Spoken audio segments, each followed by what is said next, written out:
Hello दोस्तों, स्वागत है आपका मेरे यूट्यूब चैनल पे। और आज हम लोग 2025 संस्करण राजन सीरीज द्वितीय सेमेस्टर विज्ञान का लघुत्तरी प्रश्न हम लोग प्रश्न नंबर 20 तक कर लिए थे। आज हम लोग अब प्रश्न नंबर 21 से शुरू करेंगे, तो चलिए ये कंटिन्यू करते हैं। प्रश्न नंबर 21 देखते हैं। प्रश्न नंबर 21 दिया हुआ है, रासायनिक समीकरण से आप क्या समझते हैं। तो उत्तर है, किसी रासायनिक अभिक्रिया में भाग लेने वाले अभिकारकों एवं अभिक्रिया के फलस्वरूप प्राप्त होने वाले उत्पादों को प्रतीक एवं सूत्र द्वारा निरूपित करने को रासायनिक समीकरण कहा जाता है। रासायनिक समीकरण बनाने के लिए निम्नलिखित तथ्यों की जानकारी जरूरी है। पहली जानकारी, अभिक्रिया में भाग लेने वाले पदार्थों का ज्ञान। अभिक्रिया में जैसे कि जो पदार्थ भाग ले रहा है, हाइड्रोजन है, सोडियम है, कैल्शियम है, क्या है, उस पदार्थ की जानकारी होनी चाहिए। दूसरा दिया हुआ है, अभिक्रिया के फलस्वरूप उत्पन्न उत्पादों का ज्ञान। अभिक्रिया के फलस्वरूप क्या उत्पन्न हो रहा है, जैसे आप प्रकाश संश्लेषण की अभिक्रिया कर रहे हैं तो उससे क्या निकल रहा है, जल है, ऑक्सीजन है, कार्बन डाइऑक्साइड है, क्या निकल रहा है, यह इसकी जानकारी होनी चाहिए। तीसरा नंबर देखते हैं, अभिकारकों तथा उत्पादों के संकेत अथवा सूत्र का ज्ञान होना चाहिए कि यह जल का सूत्र है, यह ग्लूकोज का सूत्र है, इसका ज्ञान आपको होना चाहिए। अभिक्रिया के लिए उचित ताप एवं उत्प्रेरक आवश्यकता अनुसार का ज्ञान।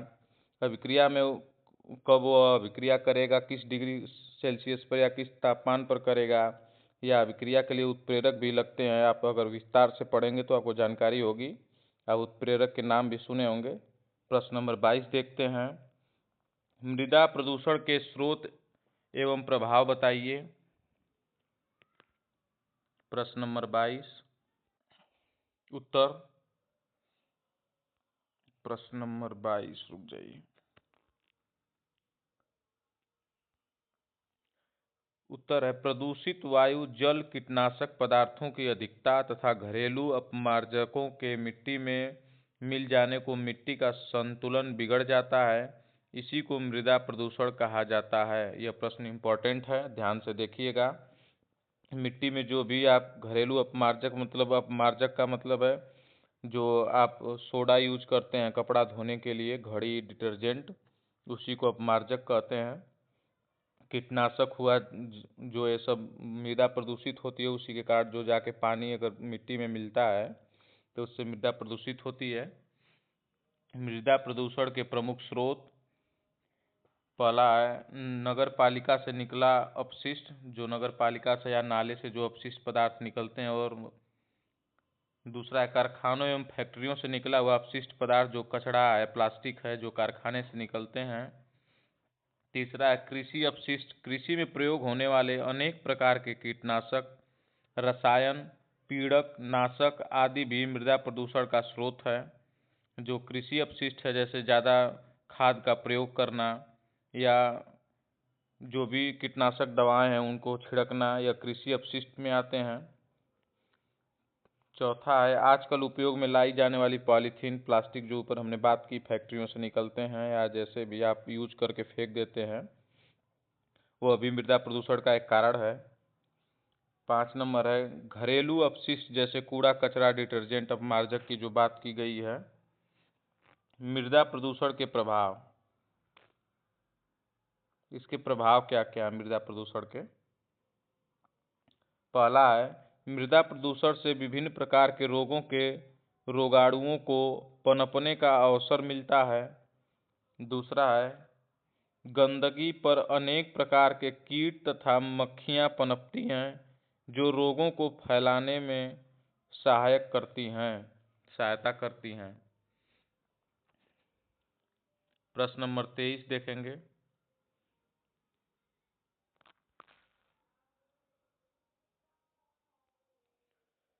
भूकंप से आप क्या समझते हैं। उत्तर, भूकंप धरातल के ऊपरी भाग की वह कंपन स्थिति है जो कि धरातल के ऊपरी अथवा निचली चट्टानों के लचीलेपन व गुरुत्वाकर्षण की समस्थिति में न्यून अवस्था से प्रारंभ होती है। भूकंप पृथ्वी के कंपन के कारण आता है। भूकंप जो है पृथ्वी के कंपन जब होता है तो भूकंप आता है, यह धरातल के ऊपरी अथवा निचली चट्टानों के लचीलेपन व गुरुत्वाकर्षण की सम स्थिति में न्यून अवस्था से प्रारंभ होती है, उसको भूकंप कहा जाता है। प्रश्न नंबर 24 देखते हैं। भूकंप भी एक इम्पॉर्टेंट क्वेश्चन है, ध्यान दीजिएगा। और 24 भी आपका इम्पोर्टेंट है क्योंकि कहीं न कहीं पूछ देता है ज्वालामुखी क्या है और इसके प्रकार का उल्लेख कीजिए। यह हर बार किसी न किसी पेपर में पूछा हुआ है। तो 24 देखिए। प्रश्न नंबर 24, ज्वालामुखी क्या है, इसके प्रकारों का उल्लेख कीजिए। जब धरती को फाड़कर वाष्प, राख, धुआं तथा गैसें बाहर निकलती हैं तो इस क्रिया को ज्वालामुखी कहा जाता है। ज्वालामुखी की विभिन्न परिभाषाएं विद्वानों ने दी हैं। एक भूगोलवेत्ता के अनुसार ज्वालामुखी लगभग शंक्वाकार पर्वत है जो भूगर्भ से नली के द्वारा उष्ण वाष्प, गैसों, लावा तथा अन्य चट्टानी पदार्थों का प्रवाह धरातल पर लाता है। आप समझिएगा, ज्वालामुखी का मतलब है कि जो भी धरती के अंदर लावा, मैग्मा या राख, धुआं, जो धूल, गैसें या जो धातुएं, चाहे जो भी हो, जो दबी होती हैं, वह किसी समय फट के बाहर आ जाए तो उसे ज्वालामुखी कहा जाएगा। और जो भूगोलवेत्ता हैं उनके अनुसार है कि ज्वालामुखी लगभग शंक्वाकार पर्वत है। वह शंक्वाकार, कभी भी धरती फटेगी तो आप देखते हैं ऐसे उठ जाएगी, ये शंक्वाकार ही हो गया। जो भूगर्भ से नली के द्वारा उष्ण वाष्प, गैसों, लावा तथा अन्य चट्टाने पदार्थ बाहर निकलती हैं। जब ज्वालामुखी फटती है तो ऐसे कुछ ऐसे आकार में फटती है और इसमें से जो लावा, वाष्प, धातुएं, कीमती गैसें आदि निकलती रहती हैं। कैडनर के अनुसार ज्वालामुखी एक सपाट शंकु है जो एक नली के द्वारा पृथ्वी की गहराई से संबंधित होता है। यह भूगर्भ से गैसें, ठोस एवं जलते हुए पदार्थों को बाहर निकालने में विकास का कार्य संपन्न करता है। ज्वालामुखी के फटने से लाभ भी है और हानि भी है। आइए देखते हैं ज्वालामुखी के प्रकार। ज्वालामुखी मुख्य रूप से निम्नलिखित प्रकार की होती है। पहली ज्वालामुखी सक्रिय ज्वालामुखी कहते हैं उसको। सक्रिय ज्वालामुखी में प्रायः विस्फोट तथा उद्भेदन होता ही रहता है। इसका मुख हमेशा खुला ही रहता है और समय समय पर लावा, धुआं एवं अन्य पदार्थ बाहर निकलते हैं और शंकु का निर्माण होता रहता है। सक्रिय ज्वालामुखी हमेशा चलती रहती है, उसमें से लगातार आपके गैस, लावा, मैग्मा सब निकलते रहते हैं। दूसरा है प्रसुप्त ज्वालामुखी। प्रसुप्त ज्वालामुखी में दीर्घकाल से विस्फोट नहीं हुआ होता है किंतु इसकी संभावनाएं बनी रहती हैं। ये जब कभी अचानक क्रियाशील हो जाते हैं तो धन जन की बहुत हानि होती है। इसके मुख से गैस तथा वाष्प निकला करती है। प्रसुप्त ज्वालामुखी से वाष्प और गैसें धीरे धीरे निकलती रहती हैं और कभी कभी ज़्यादा निकलती हैं, कभी कभी कम निकलती हैं। और एक आपकी तीसरा विलुप्त ज्वालामुखी। विलुप्त ज्वालामुखी में विस्फोट प्रायः बंद हो जाते हैं और भविष्य में भी कोई विस्फोट होने की संभावना नहीं होती है। इसका मुख मिट्टी, लावा आदि पदार्थों से बंद हो जाता है और मुख का गहरा क्षेत्र कालांतर में झील के रूप में परिवर्तित हो जाता है। तो अब झील का जो निर्माण होता है विलुप्त ज्वालामुखी से ही होता है, ध्यान दीजिएगा। ज्वालामुखी का मानव जीवन पर प्रभाव।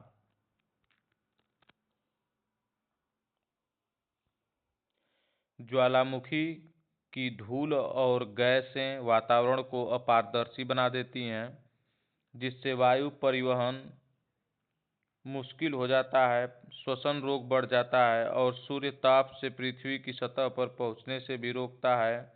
यह पृथ्वी को ठंडा करता है। क्षेत्र में लावा का जमाव होने से वहाँ की जमीन अरंध्र बन जाती है, जिससे क्षेत्र में पानी की कमी हो जाती है। इसके लाभ भी हैं, जिससे कि उसे लावा मैग्मा से जो कीमती धातुएं निकलती हैं, झील का निर्माण होता है, ये सब लाभ हैं उसके। प्रश्न नंबर 25 हम लोग देखते हैं, बाढ़ क्या है, यह किन कारणों से आती है।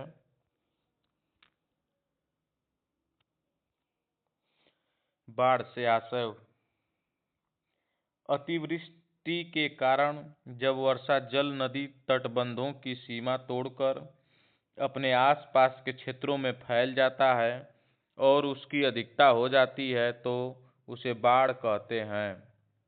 बाढ़ के कारण, बाढ़ निम्नलिखित कारणों से आती है। पहला है भारी वर्षा तथा चक्रवात बाढ़ का एक महत्वपूर्ण कारण है। दूसरा, अत्यधिक वर्षा के कारण बाढ़ की स्थिति उत्पन्न हो जाती है। तीसरा है भारत के पूर्वी तट पर बंगाल की खाड़ी में तीव्र गति से आने वाले चक्रवातों से भयानक बाढ़ आती है। चौथा देखेंगे, नदियों के ऊपरी भागों में वनों की कटाई के कारण अचानक बाढ़ की स्थिति पैदा हो जाती है। आप ये भी लिख सकते हैं कि जो ग्लेशियर पिघल रहे हैं उनके वजह से भी पानी या बाढ़ की स्थिति पैदा हो सकती है।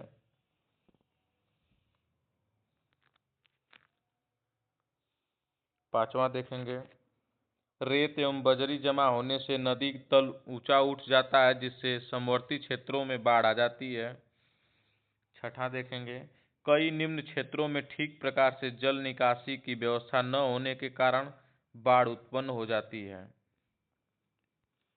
प्रश्न नंबर 26 देखते हैं। प्रश्न 26 दिया हुआ है कि सूखा जैसी प्राकृतिक आपदा से बचाव हेतु क्या उपाय किए जाने चाहिए, उल्लेख करिए। उत्तर, सूखा एक प्राकृतिक आपदा है। सूखा का आशय बड़े पैमाने पर विस्तृत क्षेत्र में जल की कमी है। जल की कमी के कारण खाद्यान्नों की कमी हो जाती है, उसे सूखा कहा जाता है। यह एक प्राकृतिक आपदा है। सरकार एवं जनता ने सूखे से बचाव हेतु निम्नलिखित उपाय किए हैं। पहला हम लोग देखते हैं, सूखाग्रस्त क्षेत्रों में भूमिगत जल, वर्षा जल तथा धरातलीय जल को नष्ट होने से बचाया जा रहा है। फसलों के हेर फेर की विधि को अपनाकर ऐसी फसलों की खेती की जाती है जो सूखे को सह सकें। तीसरा दिया हुआ है, जल सिंचाई की लघु योजनाओं पर अधिक जोर दिया जा रहा है। चौथा दिया हुआ है, नहरों को पक्का करने पानी की कमी को दूर किया जा रहा है, जिससे पानी नष्ट होने से बचाया जा सकता है। पांचवा है, शुष्क भागों में स्प्रिंकलर जल सिंचाई विधि का प्रयोग किया जा रहा है। छठा है, सूखाग्रस्त क्षेत्रों में पीने का पानी एवं पशुओं हेतु चारे का प्रबंध किया जा रहा है। सातवां दिया हुआ है कि वर्षा जल का बोरिंग द्वारा जल संप्रेषण द्वारा भवनों का वर्षा जल भूतल में डाला जा रहा है, जिससे धरती की नमी को बचाए रखा जा सकता है। आठवां है, वृक्षारोपण पर अधिक जोर दिया जा रहा है, जिससे धरती की अंतः परतों में पानी का स्तर बढ़ सके। 9वां दिया हुआ है कि ग्रामीण क्षेत्रों में जलाशयों को गहरा खुदवाकर जल संचय क्रिया संपन्न की जा रही है।